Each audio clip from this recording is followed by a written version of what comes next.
Everyone, बहुत बहुत स्वागत है आप सभी का आपके अपने चैनल टॉपर्स टारगेट पर। उम्मीद है आप सभी बिल्कुल स्वस्थ होंगे और अपने क्लासेस को प्रॉपर्ली कवर कर रहे होंगे। आपकी इंग्लिश ट्रांसलेशन की जो क्लास है, अब पास्ट टेंस भी कंप्लीट हो चुका है और हम पहुंच चुके हैं फ्यूचर टेंस पर। और ये लास्ट है टेंस का, लास्ट पार्ट है। तीनों में से प्रेजेंट और पास्ट को कंप्लीट करा दिया गया है। फ्यूचर टेंस को आज शुरू करेंगे और इसके एक पार्ट को इसी क्लास में खत्म भी करेंगे। तो वीडियो को लास्ट तक देखिएगा और साथ में चैनल को सब्सक्राइब जरूर कर लीजिएगा।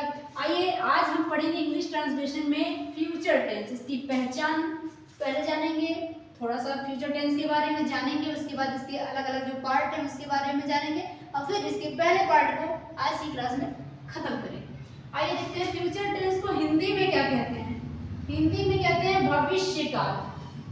भविष्य काल, जो चीजें चल रही होती हैं वो वर्तमान काल में होती हैं, जो बीत चुका होता है वो समय भूतकाल कहलाता है और जो आने वाला समय होता है उसे कहते हैं भविष्य काल। यानी ये हुआ नहीं होता है, ये आने वाले समय को दर्शाता है, आने वाले समय को दर्शाता है, आने वाले समय को दर्शाता है। अब देखिए यहाँ पे इसकी पहचान क्या होगी। तो पहचान, अगर फ्यूचर टेंस का कोई भी पार्ट है तो उसका हम अलग अलग बताएंगे कि इंडेफिनिट में फ्यूचर टेंस की क्या पहचान होगी, कंटिन्यूअस में क्या होगी, परफेक्ट में क्या होगी। लेकिन फिलहाल ओवरऑल आपको ये जानना है कि फ्यूचर टेंस में लास्ट में वाक्य में गा, गी, गे आदि ये आते हैं। वाक्य के अंत में गा, गी, गे ये आएगा फ्यूचर टेंस में। अब फ्यूचर टेंस का कोई भी पार्ट हो तो ये फ्यूचर टेंस की पहचान है, ठीक है। अब इसके कितने पार्ट हैं, फ्यूचर टेंस कितने पार्ट में बटा है। तो यहाँ पे इसके जो पार्ट हैं, पहला पार्ट है फ्यूचर इंडेफिनिट, पहला पार्ट है फ्यूचर इंडेफिनिट और इसका दूसरा पार्ट क्या है, फ्यूचर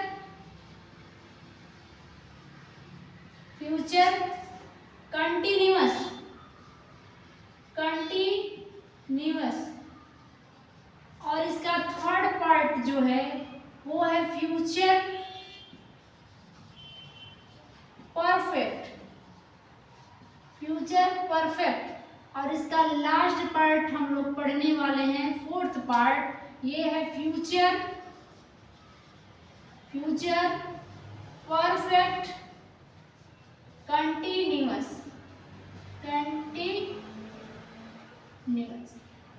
तो ये इसके चार पार्ट होते हैं। तो वन क्लास में वन पार्ट को हम लोग कवर करेंगे और यानी टोटल 4 क्लास आपको फ्यूचर टेंस में दिखेगी। एक आज की क्लास है, इसके अलावा 3 और क्लास आपको मिलेगा। इस पे मैं आपको एक क्लास में एक ही टेंस को इसलिए कराती हूँ ताकि जो भी मैं बताऊँ कम से कम वो चीज़ आपको अच्छे से प्रैक्टिस हो उसका। ये नहीं कि जल्दी जल्दी सारा ही कंप्लीट कर दिया जाए, तो आप जल्दबाजी में अगर पढ़ेंगे तो जल्दबाजी में भूल भी जाएंगे। तो इसीलिए हम लोग एक क्लास में एक ही टेंस को किए हुए हैं शुरू से ही, तो यहाँ भी वही करेंगे। फिलहाल आज हम पढ़ेंगे अब आगे फ्यूचर इंडेफिनिट यानी फ्यूचर टेंस के पहले वाले पार्ट को आज की क्लास में करेंगे। तो आप इसका अच्छा सा एक स्क्रीनशॉट रखिए और फिर हम बढ़ते हैं फ्यूचर इंडेफिनिट पे।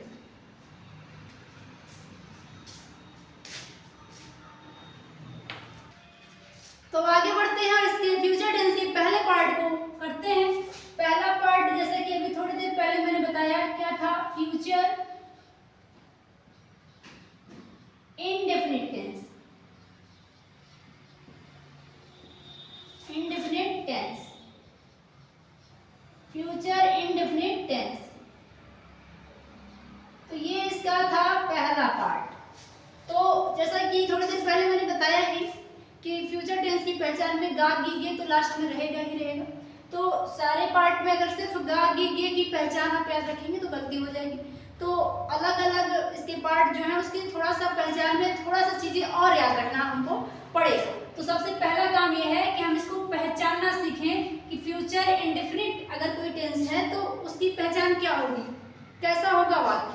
आइए सबसे पहले हम जानते हैं कि पहचान हम लोग आखिर पहचानेंगे कैसे। हिंदी वाक्य के अंत में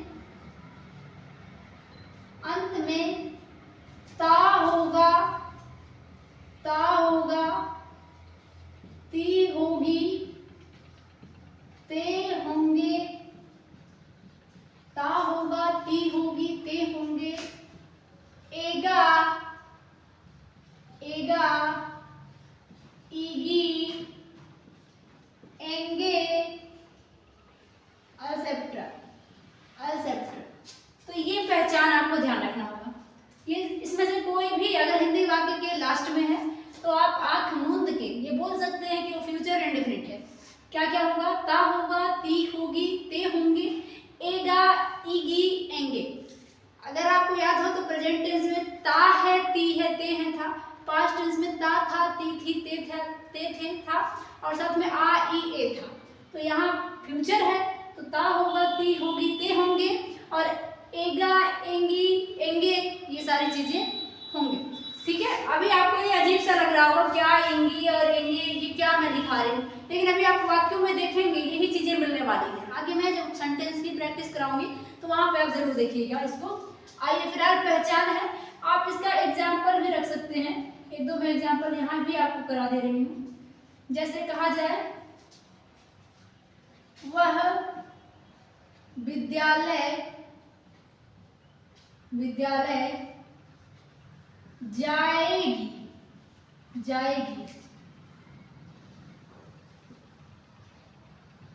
वह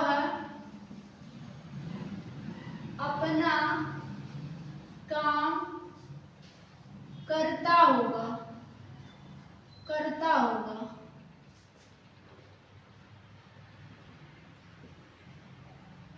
तुम्हारे मित्र तुमसे मिलने आएंगे। तो इन सेंटेंसों को जरा देखिए और आपको अच्छे से आइडिया लग जाएगा कि कैसे पहचाने। पहला वाक्य कह रहा है वह विद्यालय जाएगी, तो आप लास्ट में वाक्य के हिंदी वाक्य के अंत में आपको देखना है ता होगा, ती होगी, ते होंगे, एगा, ईगी, एंगे। तो यहाँ देखिए जाएगी, एगी आ गया ना, देखिए एगा, एगी, ईगी, एंगे ये सारी चीजें आएगा। तो यहाँ पे आए जाएगी तो एगी है ना, तो ये क्या है? फ्यूचर टेंस है, फ्यूचर इंडेफिनिट। वह अपना काम करता होगा, ता होगा, ती होगी, ते होंगे आ गया। यहाँ तुम्हारे मित्र तुमसे मिलने आएंगे, तो एंगे भी आ गया कि नहीं आ गया? तो वही मैंने यहाँ पे आपको नोट कराया। इस टाइप का कुछ भी होगा तो वो क्या होगा? फ्यूचर इंडेफिनिट होगा। तो ये हो गया पहचान। अब दूसरा पॉइंट आइए इसके हेल्पिंग वर्ब पे जरा नजर डाल दें। हेल्पिंग वर्ब क्या होता है? फ्यूचर इंडेफिनिट टेंस में, यानी इसे हिंदी में कहते हैं सहायक क्रिया। तो फ्यूचर इंडेफिनिट टेंस में सहायक क्रिया जो होती है दो होती है। पहला तो आपका होता है विल और दूसरा होता है आपके पास सेल। विल और सेल ये दो सहायक क्रियाएं होती हैं। कहाँ पे कौन सा लगेगा? तो आपको दोनों याद रखना ही नहीं है। आप सेल को याद रख लो, विल अपने आप याद हो जाएगा। सेल केवल दो ही लोगों के साथ लगने वाला है।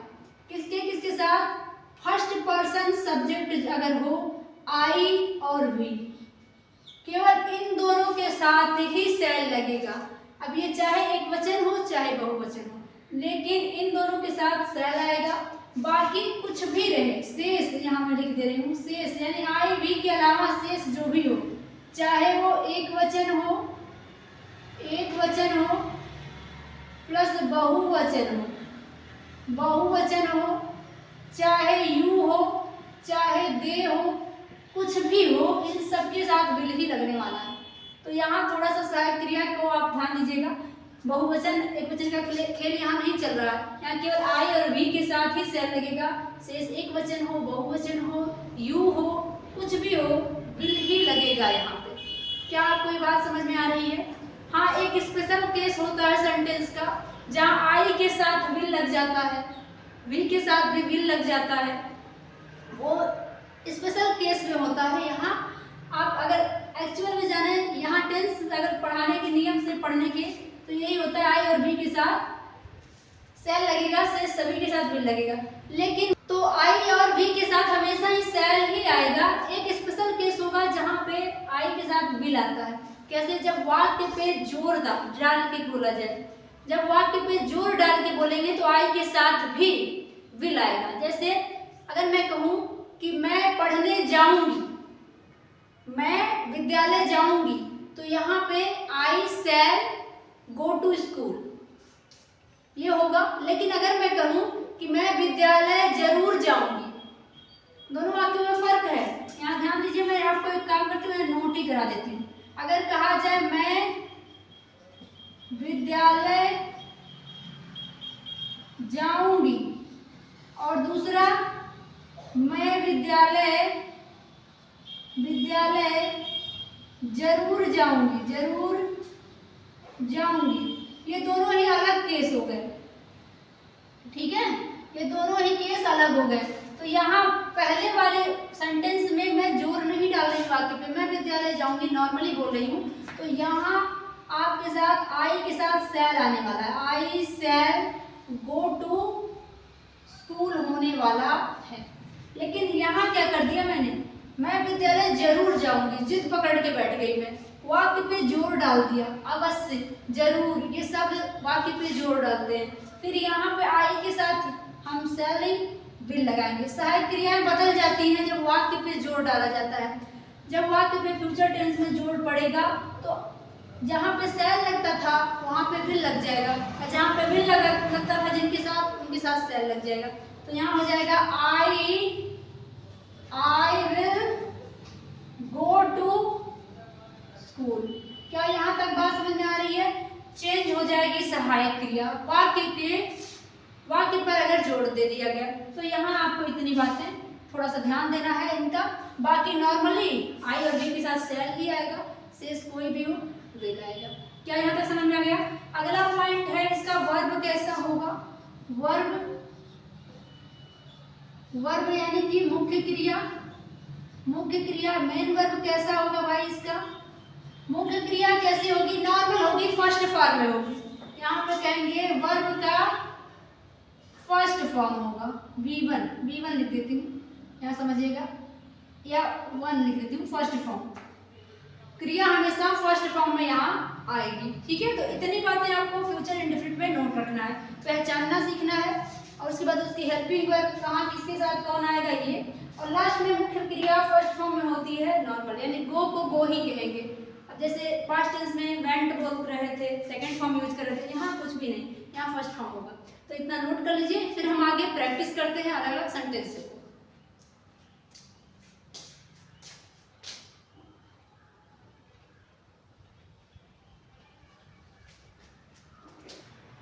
आइए अब करते हैं प्रैक्टिस। जो अभी तक हमने पढ़ा सीखा उसकी अब हम प्रैक्टिस करेंगे। तो जिस क्रम में मैंने आपको बताया उसी क्रम में आप इसका अनुवाद बनाएंगे, आपको कोई समस्या नहीं आएगी। आइए सबसे पहले देखते हैं पहला वाक्य दिया है, वह अपनी माता के साथ कानपुर जाएगा। तो पहले मैंने क्या बताया, पहचानिए पहले उसे। तो वाक्य के अंत में जाइए और देखिए क्या ता होगा, ती होगी, ते होंगे, या क्या यहाँ पे ता होगा, ती होगी, ते होंगे, या एगा, एगी, ईगी, एंगे, ये सब है क्या? तो यहाँ एगा है ना, तो यही तो फ्यूचर इंडेफिनिट टेंस की पहचान है। तो फ्यूचर इंडेफिनिट टेंस की पहचान हो गई। अब इसका अनुवाद बनाएंगे। तो ये असर्टिव सेंटेंस है, जितना भी मैंने लिया अभी स्वीकारात्मक वाक्य ही है, अफर्मेटिव सेंटेंस है। इसके अलावा नेगेटिव इंटरोगेटिव आगे बताने वाली हूँ। तो पहले आप अफर्मेटिव सेंटेंस पहले सीख जाइए। वह अपनी माता के साथ कानपुर जाएगा। कौन जा रहा है भाई? कर्ता। तो पहले कर्ता को लिखो, वह जा रहा है, तो ही। अब ही के साथ क्या लगने वाला है? विल या सेल। सेल मैंने किसके साथ बताया? सिर्फ और सिर्फ आई और भी के साथ। शेष कोई भी हो आराम से विल लगाओ। आई विल, मैं अपनी माता के साथ वह अपनी माता के साथ कानपुर जाएगा। तो ही विल, उसके बाद सहायक क्रिया के बाद तुरंत मुख्य क्रिया आती है। तो जाने की अंग्रेजी गो होती है और क्रिया का फर्स्ट फॉर्म लगेगा, हमने अभी थोड़ी देर पहले सीखा है। तो he will go to Kanpur.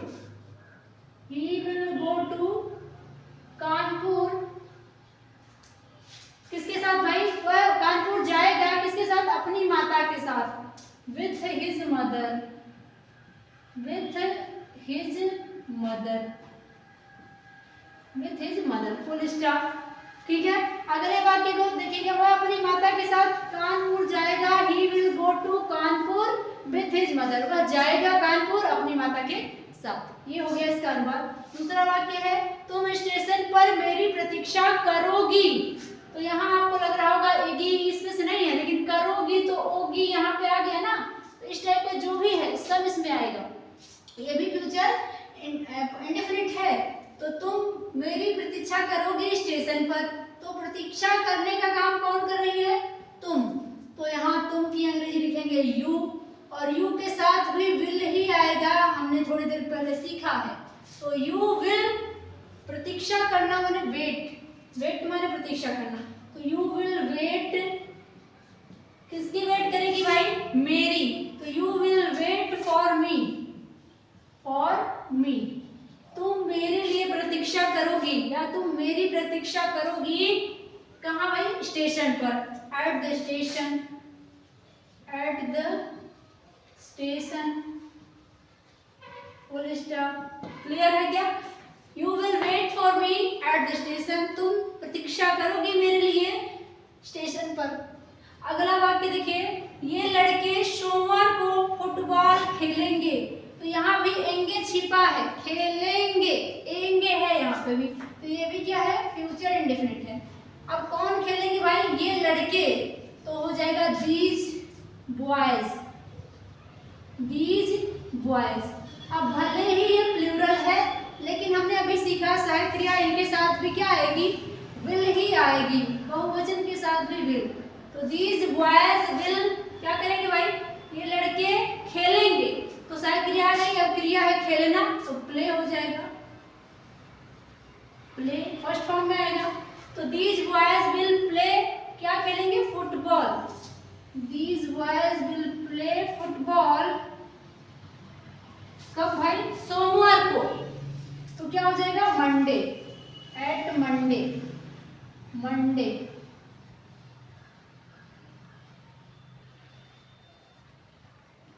Full stop. ठीक है, अगले वाक्य पे बढ़ जाते हैं। अगला वाक्य दिया, हम कल स्कूल जाएंगे। हम कल स्कूल जाएंगे, एंगे यहाँ साफ दिख रहा है आपको, तो फ्यूचर इंडेफिनिट है। कौन जाएगा भाई? हम जाएंगे, तो वी हो जाएगा। और वी के साथ याद करिए क्या बताया? आई और वी के साथ शैल आता है, नॉर्मल सेंटेंस है, जोर नहीं दिया जा रहा है।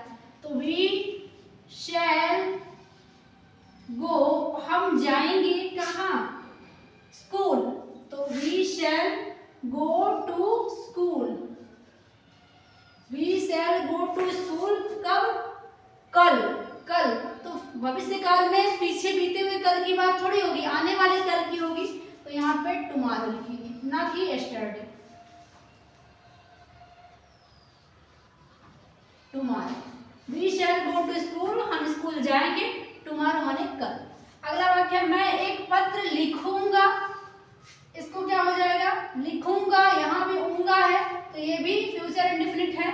क्या हो जाएगा? मैं की अंग्रेजी आई, और आई के साथ भी शैल लगेगा, और यहाँ भी जोर नहीं दिया गया है वाक्य पे कोई।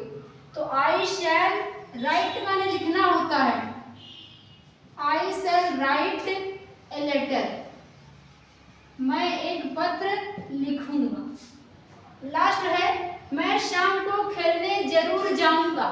इस वाक्य को देखेंगे, मैं शाम को खेलने जरूर जाऊंगा, यहाँ पे ऊंगा है, ये फ्यूचर इंडेफिनिट है, ये तो क्लियर है। तो मैं इसका करता है जानना, जाने का काम कौन कर रहा है? आई, मैं। तो आई हो जाएगा आई। अब आई के साथ यहाँ पे सेल लगाएंगे तो हो जाएगी गड़बड़ी, क्योंकि मैं शाम को खेलने जाऊंगा नहीं लिखा है, मैं शाम को खेलने जरूर जाऊंगा, और जरूर, अवश्य, ये दोनों ही शब्द वाक्य पे जोर डालते हैं। तो यहाँ सहायक क्रिया अब सेल नहीं होगी, क्या हो जाएगी? विल होगी। ये बहुत ही कम लोग बताते हैं, नॉर्मली यही सिंपली बता के चले जाते हैं। तो थोड़ा सा बारीकियों को भी आप ध्यान रखेंगे तो गलतियाँ बिल्कुल नहीं होंगी। ग्रामेटिकल एरर अगर कंटेंट करके आप चीज़ों को सीखेंगे तो फिर सीखने का कोई फायदा है नहीं। तो थोड़ा सा ही इसमें ध्यान देना है। वाक्य पे जोर दिया गया है तो सहायक क्रिया विल आ जाएगा, ठीक है। आई विल, इसी तरह वी के साथ भी होगा, सिर्फ आई के साथ नहीं, वी के साथ भी यही होगा, जोर पड़ेगा तो चेंज हो जाएगा। तो आई विल गो, मैं जाऊंगा, अवश्य मैं जरूर जाऊंगा, आई विल गो कहाँ भाई, खेलने के लिए, to play, I will go to play शाम को, एट इवनिंग, एट इवनिंग, ये हो गया कंप्लीट। तो मुझे पूरी उम्मीद है आपको पहचान में कोई समस्या नहीं होगी। साथ में असर्टिव सेंटेंस में जो अफर्मेटिव पार्ट है, स्वीकारात्मक पार्ट है, उसकी अंग्रेजी हम बना लेंगे। अब इसी सेंटेंस में से एक ऐसा वाक्य हम उठाएंगे जिसको हम नेगेटिव इंट्रोगेटिव भी बनाएंगे, ताकि आपको हर टाइप के सेंटेंस की जानकारी हो जाए। फिलहाल आप इसको नोट कर लीजिए एक बार।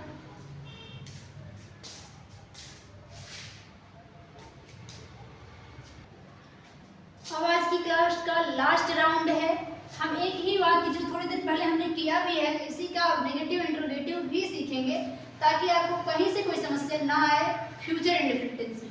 आइए, वही वाक्य है थोड़ी देर पहले जो हमने किया है, और ये मैंने बताया कि आपका स्वीकारात्मक वाक्य यानी कि अफर्मेटिव सेंटेंस है।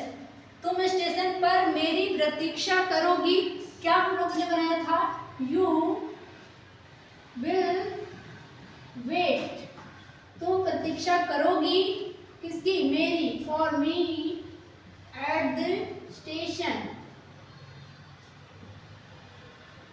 Eight the station, full stop. You will wait for me at the station, तुम स्टेशन पर मेरी प्रतीक्षा करोगी। इसका हम बनाएंगे नेगेटिव सेंटेंस। नेगेटिव क्या होगा, इसी का नेगेटिव बनाते हैं, नेगेटिव क्या हो जाएगा इसका, यानी नकारात्मक इसी वाक्य का। तो इसको इस तरीके से भी कहेंगे नकारात्मक में, तुम स्टेशन पर मेरी प्रतीक्षा नहीं करोगी, तुम स्टेशन पर, तुम स्टेशन पर मेरी प्रतीक्षा नहीं करोगी, नहीं करोगी। नहीं शब्द मात्र बढ़ गया है, तो नहीं बढ़ेगा तो नहीं की अंग्रेजी भी बढ़ेगी ट्रांसलेशन में। तो बस नहीं बढ़ा है तो नहीं हमेशा सहायक क्रिया के बाद लगेगा, अगर ये इंट्रोगेटिव सेंटेंस नहीं है तब, ठीक है। तो तुम स्टेशन पर मेरी प्रतीक्षा नहीं करोगी, you will not, you will के बाद नॉट आ जाएगा, you will not wait for me, wait for me at the station, station, station, full stop, ठीक है। You will not wait for me at the station, तुम station पर मेरे लिए प्रतीक्षा नहीं करोगी। इसी का नकारात्मक हो गया। अब प्रश्नवाचक देखेंगे, इंटेरोगेटिव, इंटेरोगेटिव, इंट्रोगेटिव में क्या होता है, ये दो टाइप के इंट्रोगेटिव बनेंगे, एक ऐसा जो क्या से शुरू होता है और एक ऐसा जो क्यों, कैसे, कहाँ, इन चीजों से शुरू होता है। तो दोनों टाइप का देखेंगे। नंबर एक, यहाँ तीसरा सेंटेंस बन जा रहा है, इसी का क्या हो रहा है, क्या तुम स्टेशन पर मेरी प्रतीक्षा करोगी, क्या तुम स्टेशन पर मेरी प्रतीक्षा करोगे। अब यही वाक्य प्रश्नवाचक हो गया, प्रश्न पूछ लिया गया ना, तो लेकिन इसका जवाब आपको हाँ या ना में मिल सकता है। क्या तुम मेरी प्रतीक्षा करोगी, तो करने वाला अगर करेगा तो हाँ बोलेगा और नहीं करेगा तो नहीं। तो ऐसे प्रश्नों में जिसमें क्या से ही शुरुआत होता है, उसकी अंग्रेजी हम क्या की अंग्रेजी वहां पे नहीं लिखते हैं, व्हाट से शुरुआत नहीं करेंगे। इस क्या की अंग्रेजी इस वाक्य की सहायक क्रिया होगी, यानी ये फ्यूचर इंडेफिनिट टेंस है तो इसकी सहायक क्रिया, अगर ये आई और वी होगा तो शैल इसकी अंग्रेजी बन जाएगी, और अगर कर्ता इसके अलावा आई और वी के अलावा कोई है तो विल इसकी अंग्रेजी बन जाएगी, ठीक है। तो क्या हो जाएगा, ये will you wait for me, क्या तुम मेरी प्रतीक्षा करोगी एट द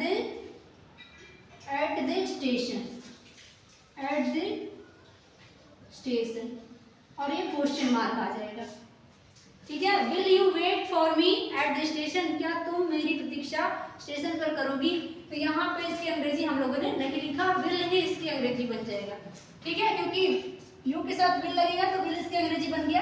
अगर यहाँ आई होता तो यहाँ शैल इसकी अंग्रेजी बन जाता। ठीक है, इसका भी नकारात्मक बन सकता है, इसको हम फोर्थ नाम देंगे। क्या हो जाएगा इसका, यहाँ पे थोड़ा सा नीचे लेंगे, ये फोर्थ वाला क्या होगा, क्या तुम स्टेशन पर, क्या तुम स्टेशन पर मेरी प्रतीक्षा नहीं करोगी। अब ये भी प्रश्नवाचक ही है लेकिन नहीं बढ़ गया, सेम सेंटेंस में नहीं बढ़ा है तो सेम हम लोग भी नहीं बढ़ाएंगे, लेकिन तुरंत विल के बाद अब नाट नहीं लगाएंगे, क्योंकि नाट हमेशा क्रिया के पहले आता है तो क्रिया मेन क्रिया के पहले ही लिखेंगे। तो यहाँ पे क्या हो जाएगा, विल, अभी भी इसकी अंग्रेजी विल ही होगी क्योंकि क्या से शुरू हो रहा है, अभी भी इसकी अंग्रेजी विल ही होगी क्योंकि क्या से शुरू हो रहा है। विल यू अब हो जाएगा not wait, will you not wait, क्या तुम इंतजार नहीं करोगी। फॉर मी माने मेरा या मेरे लिए, फॉर मी यानी कि मेरा या मेरे लिए। एट द स्टेशन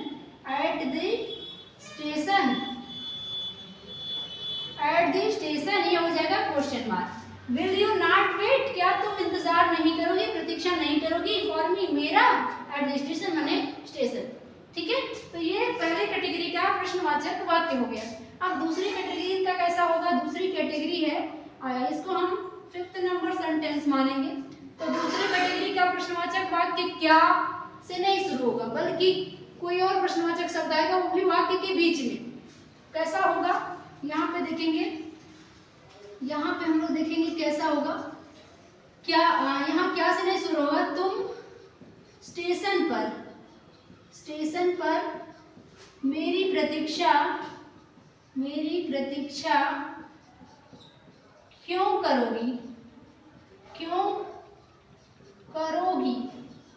अब ऐसे प्रश्नवाचक वाक्य जो वाक्य के बीच में आते हैं, ऐसे प्रश्नवाचक शब्दों की अंग्रेजी लिखनी पड़ती है और इन्हीं से वाक्य की शुरुआत होता है। तो देखिए, तुम स्टेशन पर मेरी प्रतीक्षा क्यों करोगी, क्यों, तो क्यों से ही शुरू होगा। वाई, क्यों की अंग्रेजी लिखनी पड़ी इस बार, वाई। और इस टाइप के सेंटेंस में इनके तुरंत बाद सहायक क्रिया आती है, तो वाई विल, यानी कि इसके आगे सेम ये वाला वाक्य जो क्या का नेगेटिव वाक्य नहीं, ये वाला वाक्य छाप देंगे। ठीक है, वाई विल यू वेट, तुम क्यों प्रतीक्षा करोगी। वाई विल यू वेट, तुम क्यों प्रतीक्षा करोगी। फॉर मी माने मेरा, एट द स्टेशन माने स्टेशन पर, और ये क्वेश्चन मार्क होगा। ठीक है, ये दूसरे कैटेगरी का प्रश्नवाचक वाक्य है। इसका भी नेगेटिव बन सकता है, कैसे, यहाँ पे लास्ट वाला 6ठे नंबर का है, तुम स्टेशन पर मेरी प्रतीक्षा क्यों नहीं करोगी। ये नेगेटिव बन गया इस टाइप का भी, तो इस टाइप के नेगेटिव में भी नाट बढ़ा देंगे, बाकी काम वही करने हैं हमें। तो इसी वाक्य में मुख्य क्रिया के पहले फिर नाट आ जाएगा, यानी वाई, फिर सहायक क्रिया वाई विल यू नॉट आ जाएगा मुख्य क्रिया के पहले। Why will you not wait, तुम इंतजार क्यों नहीं करोगी, तुम प्रतीक्षा क्यों नहीं करोगी। फॉर मी माने मेरा, एट द स्टेशन माने स्टेशन पर, क्वेश्चन मार्क। ये हो गए 6 प्रकार के वाक्य। फिर से मैं पढ़ दूं, अगर तुम स्टेशन पर मेरी प्रतीक्षा करोगी, affirmative, you will wait for me at the station. इसी का नेगेटिव हो जाएगा, तुम स्टेशन पर मेरी प्रतीक्षा नहीं करोगी, तो उसी में मुख्य क्रिया के पहले नॉट आ जाएगा, you will not wait for me at the station. पहला टाइप का प्रश्नवाचक वाक्य क्या से शुरू होगा, तो वहां उसकी अंग्रेजी नहीं लिखेंगे, सहायक क्रिया उसकी अंग्रेजी हो जाएगी, यानी क्या तुम मेरी प्रतीक्षा स्टेशन पर करोगी, तो क्या हो जाएगा, will you wait for me at the station. इसका नेगेटिव क्या होगा, क्या तुम मेरी प्रतीक्षा स्टेशन पर नहीं करोगी, will you not wait for me at the station. और फिर इसके बाद लास्ट में ऐसे प्रश्नवाचक वाक्य जिनमें प्रश्नवाचक शब्द वाक्य के बीच में आएगा, वाई, हाउ, इन सब से शुरू होगा। यानी कि ऐसे होगा, तुम स्टेशन पर मेरी प्रतीक्षा क्यों करोगी, तो वहाँ उसकी अंग्रेजी लिखेंगे why will you wait for me at the station. और इसका नेगेटिव क्या हो जाएगा, तुम स्टेशन पर मेरी प्रतीक्षा क्यों नहीं करोगी या कैसे नहीं करोगी, तो कैसे रहेगा तो हाउ, और क्यों रहेगा तो why will you not wait for me at the station. तो ये एक ही सेंटेंस से 6 प्रकार से परिवर्तित हमने करके आपको बता दिया। अब जो भी वाक्य इसके ठीक पहले हम लोगों ने सेंटेंसेस का प्रैक्टिस किया है, उन सभी का आप इस तरीके से 6 प्रकार से परिवर्तित करके प्रैक्टिस अच्छे से कर सकते हैं। ठीक है, तो उतना अगर आप कर लेंगे तो भी ये टेंस आपका पूरी तरीके से अच्छे से आपको आ जाएगा। हालांकि जितना हमने बताया, इससे अलावा यहाँ पे कोई भी इस टेंस के अंदर कोई भी चीज़ ऐसी नहीं है जो मैंने छोड़ा हो, सब कुछ मैंने बता दिया है। तो आपको इतना ही ध्यान रखना है, बस थोड़ा सा प्रैक्टिस कर लीजिएगा इस टाइप के सेंटेंसों का जो मैंने थोड़ी देर पहले कराया है, उनका भी अच्छा तरीके से ऐसे परिवर्तन करके जरूर प्रैक्टिस करिएगा। अगर वीडियो पसंद आया है तो लाइक जरूर कर दीजिएगा। चैनल को अभी तक सब्सक्राइब नहीं किए तो सब्सक्राइब कर लीजिएगा। वीडियो को सभी दोस्तों के पास शेयर कर दीजिएगा जिनको भी अंग्रेजी ट्रांसलेशन नहीं आता है, क्योंकि ये हर एक क्लास के बच्चे के लिए इम्पोर्टेंट है। और अगर आप किसी कंपटीशनल एग्जाम की तैयारी करें तो वहाँ भी ट्रांसलेशन का महत्वपूर्ण रोल है। साथ में इंग्लिश स्पीकिंग कोर्स भी कर रहे हैं तो वहाँ भी ट्रांसलेशन एक अहम रोल निभाता है। तो सभी को टैग कर दीजिए। मिलेंगे अगली क्लास में, फ्यूचर कंटिन्यूअस टेंस को आगे बढ़ाएंगे। तब तक अपना ध्यान रखिएगा। Bye bye, take care, good luck.